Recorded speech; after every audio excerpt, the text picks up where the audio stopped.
No problem. ठीक है, competitive inhibition.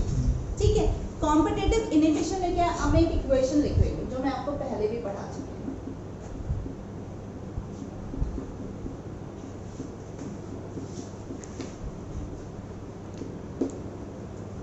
क्या इक्वेशन है, बैकलिस-मेंटन इक्वेशन है, पहचान रहे हो ना।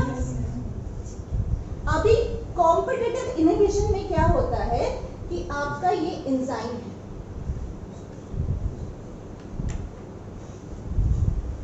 इस एंजाइम की एक्टिव साइट के लिए ये आपका सबस्ट्रेट है। ठीक है, सबस्ट्रेट को भी ऐसे, दिस इज योर सबस्ट्रेट। जो एंजाइम की एक्टिव साइट से बॉन्ड करेगा, ES कॉम्प्लेक्स बनाएगा। अभी क्या है, एक इनहिबिटर आया है।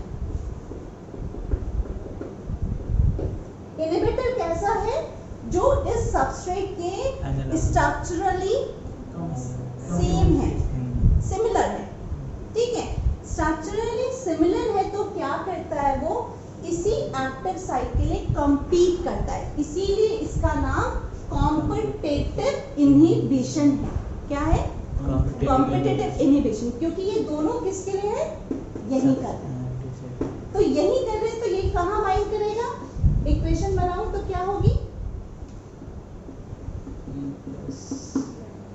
मगर जब ये इनहिबिटर बाइंड करेगा तो प्रोसेस, यहाँ तो प्रोडक्ट बना था, यहाँ यहीं पर हो जाएगा, EI complex, this is enzyme inhibitor complex, और रिएक्शन यहीं पर स्टॉप हो जाएगा। ठीक है, ये है आपका Km। ठीक है, अब आ जाओ फिर से मैक्लिस-मेंटन इक्वेशन पे।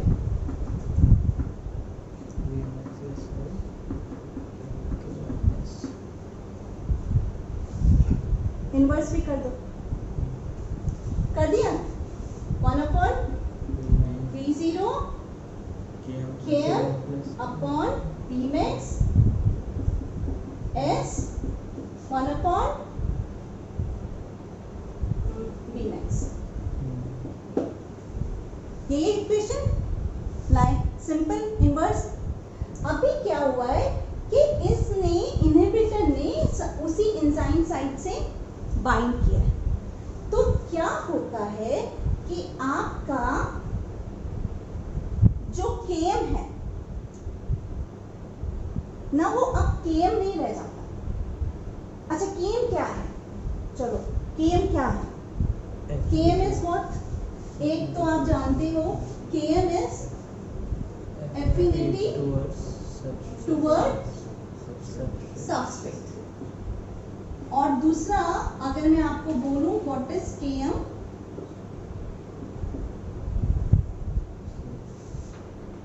This is your Km। और Km क्या होता है, Km is that substrate concentration where V0 equals to half of Vmax। ये भी तो बोलते हैं। Km क्या है, वो concentration है सबस्ट्रेट की जहां पर everything is available on Nellinger। तो सुन लो, लिखा हुआ तो वहां भी मिल जाएगा। ठीक है, सुन लो, Km क्या है, वो सबस्ट्रेट कॉन्सेंट्रेशन है जहां पर V0 क्या है, हाफ है Vmax का, मतलब वो सबस्ट्रेट कॉन्सेंट्रेशन जहां पर आपकी वेलोसिटी मैक्सिमम की हाफ हो गई। इतनी बात समझ आती है। अब बताओ, इनहिबिटर आ गया है, इनहिबिटर सबस्ट्रेट से ही कॉम्पीट कर रहा है अपनी एक्टिव साइट पे बाइंड करने के लिए। सोचो रिएक्शन में अब Vmax कब आएगा, देर में या जल्दी, जल्दी देर आ जाएगा, हाँ देर में आएगा। अब उसे भाई प्रोडक्ट तो तभी बनेगा, Vmax तो तभी होगा जब सबस्ट्रेट उससे बाइंड करेगा, और सबस्ट्रेट को बाइंड नहीं करने देना इनहिबिटर। तो अगर हम और सबस्ट्रेट कॉन्सेंट्रेशन बढ़ाएंगे तो तब जाके Vmax मिलेगा ना। तो यानी कि Km हमारा क्या होगा, बढ़ जाएगा। कॉम्पिटिटिव इनहिबिशन में Km बढ़ जाएगा। मेरी बात समझ आ रही है? ठीक है, तो Km जब चेंज होता है उसको बोलते हैं हम एपरेंट Km। अब वो कितना चेंज हुआ, वो वैल्यू दे दी हमने अल्फा। कॉम्पिटिटिव इनहिबिशन में ये इक्वेशन चेंज हो गई अल्फा से। ठीक है, ठीक है, फाइन है। अब ग्राफ बनाने की कोशिश करें। इसके लिए कॉम्पिटिटिव इनहिबिटर के लिए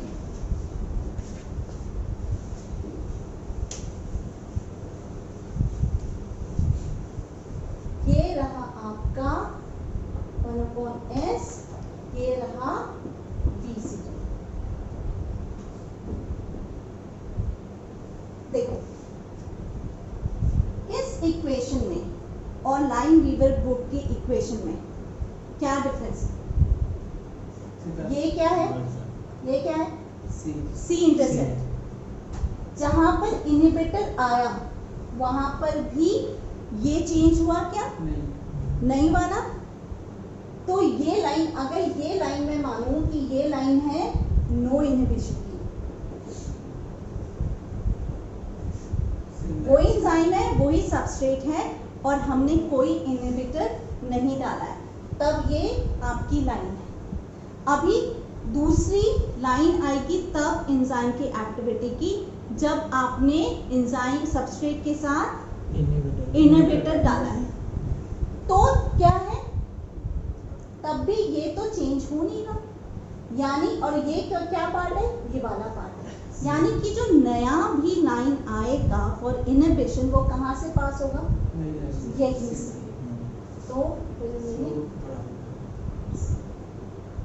make a line which pass through।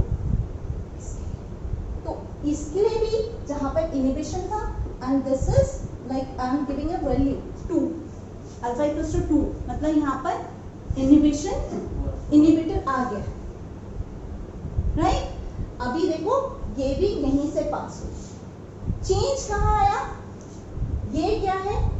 Compare करो y equals to mx plus c से। ये आपका क्या है?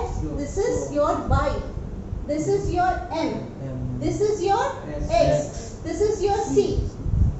Both for both this equals to 1/v max। y intercept is same. This has been changed. इसके लिए केवल क्या है? Km/v max। इसके लिए क्या है? इसके लिए अल्फा Km/v।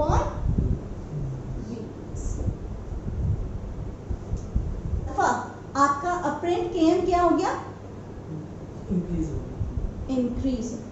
ठीक है, अब एक थर्ड उसको करते हैं, ये वाला पॉइंट। ये क्या है? एक्स इंटरसेप्ट है ना? ठीक है, एक्स इंटरसेप्ट हमने क्या सीखा था? c equals to minus, sorry x equals to minus c/m।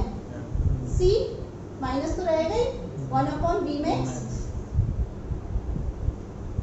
Upon m क्या हो गया? Alpha Km upon v max। क्या आया? माइनस 1/अल्फा। आया? तो यहाँ क्या है? माइनस 1/अल्फा Km, और इसके लिए माइनस 1/Km। यहाँ पर तो इक्वेशन था ही, उल्टा हो गया। हाँ सॉरी, दिस इज दिस और दिस इज दिस। ठीक है? हाँ करेक्ट है? समझ आया क्या कॉम्पिटिटिव इनहिबिशन? कॉम्पिटिटिव इनहिबिशन में क्या चेंज हो रहा है? तो कॉम्पिटिटिव इनहिबिशन में क्या चेंज हो रहा है? चेंज क्या हो रहा है? Km हो रहा है इंक्रीज, और V max क्या है? कांस्टेंट।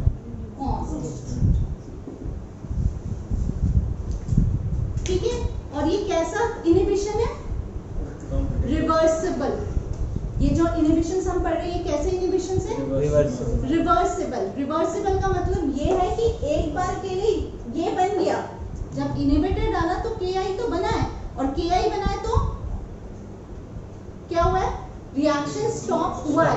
मगर जो ये स्टॉप हुआ है ना, ये जो बाइंडिंग हुई है, इनहिबिशन हुआ है, ये रिवर्सिबल है। अगर आप सबस्ट्रेट की कॉन्सेंट्रेशन इतनी बढ़ा दें कि इनहिबिटर की कॉन्सेंट्रेशन में सबस्ट्रेट की कॉन्सेंट्रेशन बहुत ज्यादा है, तो क्या होगा, substrate will bind, Yes, ma'am. Inhibition नहीं है ना। तो अगर इसको ओवरकम करना है तो हमें क्या करना पड़ता है, we have to increase the concentration of substrate. तो हम इसे रिवर्स बैक कर सकते हैं, ये भी पूछा जाता है। जब सबस्ट्रेट का कंसंट्रेशन नहीं बढ़ाते हैं तब तो ये तो रिएक्शन तब तो ये तब तो स्टॉप हो गए, तभी तो इनहिबिशन है। वो तो इनहिबिशन को ओवरकम करने के लिए इनहिबिशन हो रहा है, तभी तो सिर्फ कॉम्पिटिटिव इनहिबिशन बोल रहे हैं कि वो ES बनने ही नहीं दे रहा, वहाँ क्या बन रहा है, EI बन रहा है, क्योंकि दोनों ही एक्टिव साइट के लिए ही लड़ रहे हैं। Yes, ma'am. ठीक है, मगर अगर हम सबस्ट्रेट के मॉलिक्यूल इतने ज्यादा बढ़ जाएं कि इनहिबिटर के मॉलिक्यूल के कंपैरिजन में, तो दोनों ही प्रोबेबिलिटी ज्यादा किसकी बाइंड करने की होगी, सबस्ट्रेट की, कम इनहिबिटर बाइंड करेगा, तो रिएक्शन उस हिसाब से करेगा, राइट। तो सेम Vmax को एक्वायर करने के लिए कॉम्पिटिटिव इनहिबिशन में we need more substrate concentration, हमारा Km इंक्रीज हो जाता है, और अगर Km इंक्रीज होता है तो इसका मतलब affinity towards substrate decrease, inverse होती है ना,